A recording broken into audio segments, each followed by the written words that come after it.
Hello दोस्तों, कैसे हैं आप लोग?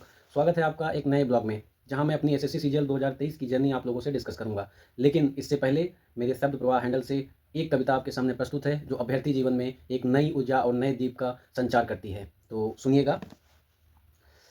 बहुत चल चुका अभ्यास का ऐरावत, अब शुरू है युद्ध का तड़ित झंझावत। तुम ज्ञान की तलवार को मत धार दो, बस प्रश्न पर विध्वंस कर कुछ घाव दो। और घाव वह जो प्रश्न को भी नष्ट कर दे, अज्ञानता में ज्ञान का दिव्यास्त्र भर दे। यदि परीक्षा की घड़ी अब आ चुकी है, दिशा रथ की युद्ध में जो जा चुकी है, हार भी जाओ तो कुछ प्रतिकार कर, कुछ तिमिर के शत्रु का संहार कर। जो पढ़ा है जो लिखा है सब उड़ेल दो, अज्ञानता का रुख ज्ञान से तुम मोड़ दो। तो इसी के साथ मित्रों, शुरुआत करते हैं एसएससी सीजीएल 2023 की मेरी यात्रा। 2022 का परिणाम आने के बाद और मेरे यूपी एसएसएफ में आने के 1 वर्ष व्यतीत होने के बाद मुझे इतना समझ आ चुका था कि अगर सीजीएल की परीक्षा में अच्छे अंकों के साथ चयन का लक्ष्य रखा है, तो पूर्व में कुछ तैयारी करनी होगी। और 2022 की परीक्षा देने के पश्चात मुझे अपनी कमजोरियों पर काम करने का एक अवसर मिल गया था, मेरी वो कमियां जो मुझे ज्ञात थीं। और इसी क्रम में मैंने सर्वप्रथम अपने मैथ्स, रीजनिंग, जीएस और कंप्यूटर जो सभी विषय हैं, उन विषयों पर कार्य करना प्रारंभ किया। उस समय मैंने जीएस के, जनरल साइंस के, एसएससी के क्षेत्र में बहुत ही अच्छे शिक्षक हैं परमार सर, उनके बारे में पहली बार सुना था। तो मैंने उनके यूट्यूब प्लेटफॉर्म पर विजिट किया, उनकी कुछ वीडियोस देखी और काफ़ी अच्छे लगे, काफ़ी बेहतरीन लगे। जैसा कि उस समय एसएससी के क्षेत्र में बहुत सारे जीएस के मामले में बहुत सारे शिक्षक थे, लेकिन वो मल्टीपल सब्जेक्ट्स के डिफरेंट डिफरेंट शिक्षक थे। यदि आपको हिस्ट्री का नॉलेज लेना है तो आप डिफरेंट टीचर के पास जाएंगे, जियोग्राफी डिफरेंट टीचर, प्लेटफॉर्म एक ही थे लेकिन टीचर डिफरेंट थे। इनको एक ही में कंक्लूड करके परमार सर के पास जाना, मतलब सभी विषयों का एक साथ एक ही जगह एक ही प्लेटफॉर्म से अध्ययन करना, एक बहुत ही अच्छा और सुनहरा अवसर था मेरे जैसे अभ्यर्थी के लिए। तो जीएस के लिए मैंने उस समय परमार सर को फॉलो करना शुरू किया और धीरे धीरे चीज़ें समझ में आने लगी। जैसे जैसे जीएस का रिवीजन होना शुरू हुआ, फिर धीरे धीरे करके मैं अन्य प्लेटफॉर्म से भी या अन्य टीचर्स के भी उन्हीं शिक्षकों के वीडियो वीडियो देखने लगा। तो जीएस में सुधार होने लगा, मार्क में अच्छे नंबर आने लगे और विभिन्न विषयों पर जो पहलू समझ से बाहर थे, वो अलग अलग टीचर से समझने का प्रयास कर रहा था। ऐसे ही मैथमेटिक्स में कुछ पीवाईक्यू की बुक्स का अभ्यास करना शुरू किया और उन बुक्स में एक पिनैकल की पीवाईक्यू की बुक लॉन्च हुई थी, उस बुक को लेके आया और उस बुक के साथ पढ़ना शुरू किया। रीजनिंग का तो मित्रों सभी लोग यूट्यूब पर या फिर कोई पीवाईक्यू की बुक के आधार पर अभ्यास करते रहते हैं। उसके लिए कोई स्पेसिफिक प्लेटफॉर्म नहीं, मल्टीपल प्लेटफॉर्म से अभ्यर्थी प्रैक्टिस करते रहते हैं। और कंप्यूटर के लिए भी आरबी प्लेटफॉर्म का पर मैम थी कंप्यूटर की, उन्होंने बहुत अच्छे से पढ़ाया था। बाकी अलग अलग अलग मल्टीपल प्लेटफॉर्म से थोड़ी थोड़ी विभिन्न विषयों की, विभिन्न शीर्षकों की, माफ़ करिएगा, हेल्प ली कंप्यूटर के विषय में, क्योंकि क्वालिफाइंग था। और 2022 में कंप्यूटर थोड़ा सा स्तर में अच्छा पूछा भी गया था, जैसा कि हाल फिलहाल में 25 में उससे ज़्यादा अच्छा स्तर पूछा गया है। तो उस आधार पर कंप्यूटर के लिए भी एक अच्छी तैयारी की राह बनानी थी। और इंग्लिश के मामले में मित्रों, इंग्लिश पर मेरा शुरुआती दौर से ही इंग्लिश पर एक अच्छा रुझान रहा है। तो कुछ अच्छे टीचर्स जैसे नीतू मैडम की बुक जो एक आती है, वॉल्यूम 1 या 2 जो भी करके है, और रानी मैडम के जो वीडियोज आते थे पीवाईक्यू को, उनको देखने लगा। उसमें अभूतपूर्व सुधार हुआ इंग्लिश में, क्योंकि 2022 के सीजीएल में मेरे इंग्लिश में मार्क्स बहुत कम बने थे। 45 प्रश्न में से 10 प्रश्न करीब इंग्लिश में मैंने गलत किए थे। और इस वजह से मैं इंग्लिश के प्रति इस बार कोई कमी या कसर छोड़ना नहीं चाहता था।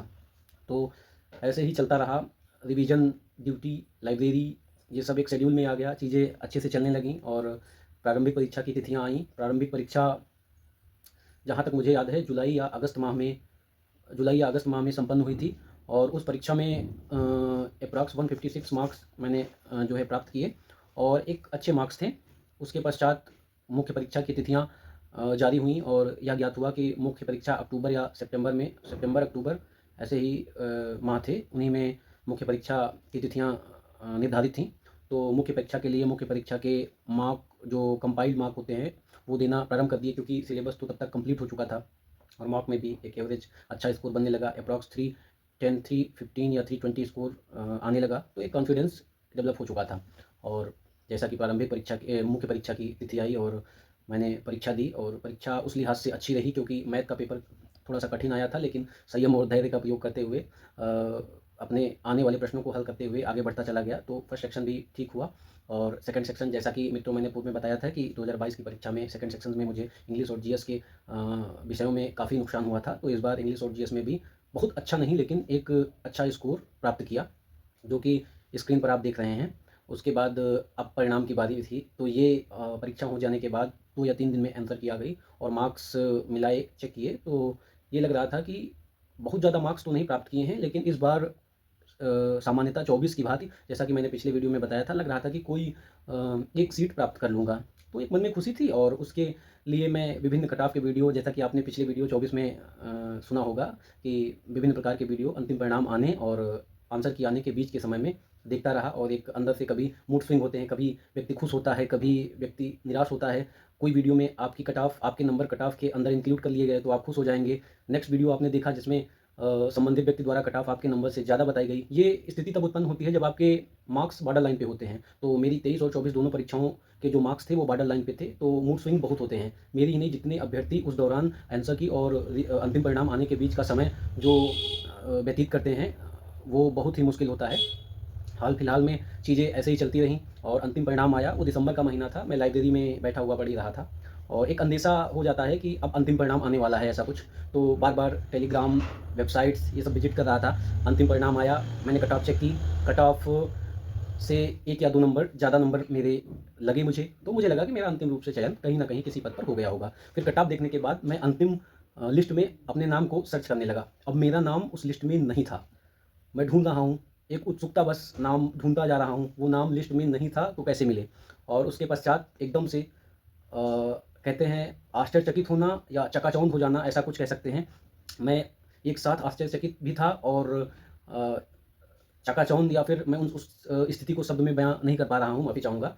ऐसी स्थिति बन चुकी थी। मैं लाइब्रेरी से वापस लौटकर बैरक की तरफ आया और तमाम वीडियो देखने लगा, क्योंकि मैंने जैसे पहले पिछले वीडियो में ही आप लोगों को बताया था कि एसएससी सीजीएल का परिणाम आने के अंतिम परिणाम आने के कुछ दिनों के पश्चात फाइनल आंसर की और मार्क्स रिलीज़ किए जाते हैं। तो वो बीच का समय भी काफ़ी कष्टकारी रहता है यदि आपका चयन नहीं हुआ है और आपके मार्क्स बॉर्डर के बराबर थी। जब आंसर की आई और अंतिम मार्क्स आए, तो मुझे ये पता चला कि मेरे मार्क्स, अंतिम मार्क्स जो 303 थे आंसर की से, और चूँकि कट ऑफ 301 गई थी, जैसा कि मुझे उम्मीद थी कि इतने में हो जाएगा। जब आंसर की आई तो पता चला, फाइनल आंसर की आई तो पता चला कि वो मेरे मार्क्स डिक्रीज़ होके 299 हो चुके हैं। मित्रों, 7 प्रश्नों में बदलाव हुआ था, टोटल 7 प्रश्नों में। और इससे आगे की कहानी और रोमांचक है कि उन 7 प्रश्नों में से 2 प्रश्नों को मैंने अटेंड नहीं किया था।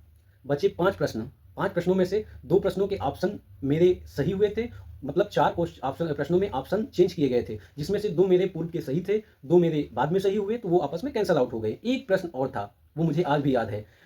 पर्सनल डिस्प्यूटेबल इनकम करके था और उसमें, उस प्रश्न में मित्रों, एसएससी ने उससे पूर्व किसी दूसरे ऑप्शन को जो ऑप्शन टेंटेटिव आंसर की में दिया गया था, उस ऑप्शन को माना था, लेकिन वहां पर वो ऑप्शन चेंज हो चुका था, मास रिप्रेजेंटेशन की वजह से, या फिर एसएससी की एक्सपर्ट कमेटी ने जो भी सोचा हो, लेकिन वो आप विकल्प चेंज होना मेरे व्यक्तिगत रूप से एक बहुत बड़ा टर्निंग पॉइंट था, क्योंकि उस एक प्रश्न के टोटल 7 प्रश्न चेंज हुए थे, लेकिन मेरे लिहाज से वो एक प्रश्न का चेंज होना, 4 नंबर का कम हो जाना, और मेरे जैसा अभ्यर्थी जो बॉर्डर पर था, बॉर्डर लाइन पर था, माफ करिएगा, 303 से 299 हो गया और कट ऑफ थी 301। हालांकि ऐसी स्थिति में बाद में तैयारी के क्षेत्र में परिपक्व होने पर यह भी ज्ञात हुआ कि चयन हो जाने पर अत्यंत दूरी पर कोई जगह पोस्टिंग होती है। तो चूंकि मैं पहले से एक नौकरी में था, तो मेरे लिए एक कठिन निर्णय होता, लेकिन लिस्ट में नाम होना, और मित्रों जिस रास्ते के लिए या जिस लक्ष्य के लिए आप लगातार परिश्रम करते जा रहे हैं, अंतिम में उस लक्ष्य को प्राप्त करना बहुत महत्वपूर्ण होता है। लक्ष्य को प्राप्त करने के बाद आप उस रास्ते पर आगे बढ़ें या ना बढ़ें, ये आपका निर्णय होगा, लेकिन उस लक्ष्य को प्राप्त करना ये बहुत महत्वपूर्ण होता है। और वो समय ऐसा था कि पीडीएफ में नाम नहीं था, और पीडीएफ में नाम आना बहुत इंपॉर्टेंट होता है। उसके बाद का निर्णय मेरा था, मैं स्वतंत्र था, लेकिन पीडीएफ में नाम ना आने का मतलब मैं असफल था। हालांकि चीज़ें धीरे-धीरे ठीक हुई, जैसे 2024 से 25 के दौरान में भी ठीक हुई थी, वैसे 2023 से 24 के दौरान में भी ठीक हुई। धीरे-धीरे करके नकारात्मक रूपी अंधेरे ने अपना स्थान छोड़ा और एक सकारात्मक ऊर्जा ने उसका स्थान लिया और चीज़ें अच्छे से चलने लगीं, वो अलग बात है। लेकिन वो समय बहुत ही अ, अलग प्रकार की स्थिति थी, मैं ठगा हुआ महसूस कर रहा था। मैं नहीं, मेरे जैसे जितने भी अभ्यर्थी थी, और शायद मुझसे ज़्यादा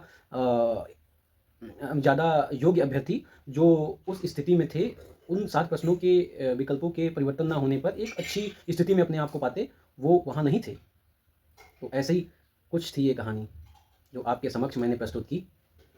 और मित्रों आपका बहुत बहुत धन्यवाद, जो आपने मुझे इतनी देर तक धैर्य से सुना, और जो भी इस कथानक में कमी रह गई हो उसके लिए माफ़ी चाहूँगा। एक बार फिर आपका बहुत बहुत धन्यवाद। अगले दिन एक नई कहानी के साथ उपस्थित होऊँगा।